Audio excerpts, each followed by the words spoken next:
Intrigues continue to dog talks for the opposition outfit on their possible way forward with regards to finding a suitable candidate to fly the NASA flag. It is understood one of the final efforts to salvage the situation is the two-day retreat in Vipingo, Kilifi County starting tomorrow, where all the four NASA principals are expected to meet and deliberate on the future of the alliance. Our sources tell us that the meeting is to be attended by a handful of trusted lieutenants whose input to the principals' discussions is crucial. The meeting was expected to kick off today, but was pushed to tomorrow because Raila Odinga was out of the country in South Africa and Amani National Congress leader Musalia Mudavadi was coming from West Africa. There has been insistence from the principals, all separately or when together, of their unity and forging a solid alliance keen on dislodging the Jubilee government from power, but the expected talks, our sources tell us, are very crucial to the alliance survival.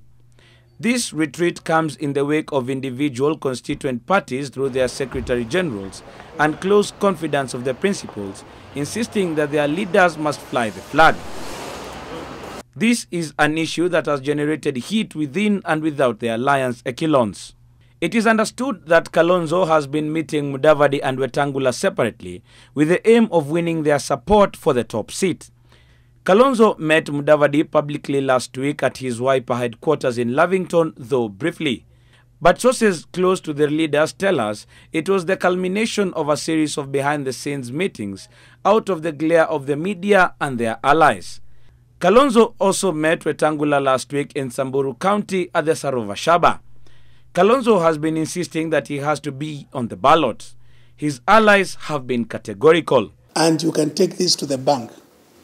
It will be very difficult to convince the combination to vote for anybody else, apart from Stephen Kalonzo Musyoka being the flag bearer.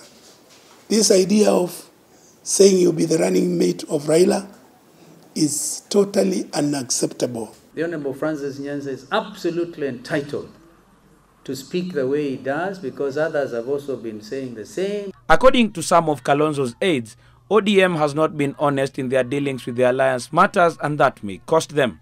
Let ODM stop their belligerence. Let them treat the other parties as equal partners. NASA itasambaratika in the figment of the imagination of people like William Ruto, ambao wanafikiri sisi tutasambaratika. We are steady, we are focused, and we are moving forward. We are going to make sure that we stand together to the end. Kwa sababu kila mmoja wetu akiwa na ubinafsi tutaharibu ndoto ya Wakenya. According to a report by the NASA Coordinating Committee seen by NTV, they are oblivious to the fact that their competitors registered more voters than they did, thus resorting to calling on their strongholds to turn up in numbers. The report by the NASA Steering Committee under a subtitle Crunching the Numbers says Jubilee Stronghold has 7.9 million registered voters, while their strongholds have 7.8 million registered voters. Swing vote counties have a cumulative of 4.1 million registered voters. The report also holds that they can win 60% of the votes. The report further notes that NASA has 18 counties as its strongholds, while Jubilee has 19 counties. The report lists Trans Nzoia, Tana River, Marsabit, Wajir, Narok, Kajiado, Lamu, Garissa, Nairobi and Samburu as swing vote counties, where it computes that it can capture 53% of the vote. With a special interest in Bomet, the report says the entry of Chama cha Mashinani into the NASA fold could significantly alter the arithmetic in their favor, as they believe Isaac Ruto commands about 40% of the Nandi vote. The report also presents a conclusion supported by 5 scenarios that proposes a Mudavadi-Kalonzo ticket with the backing of Raila.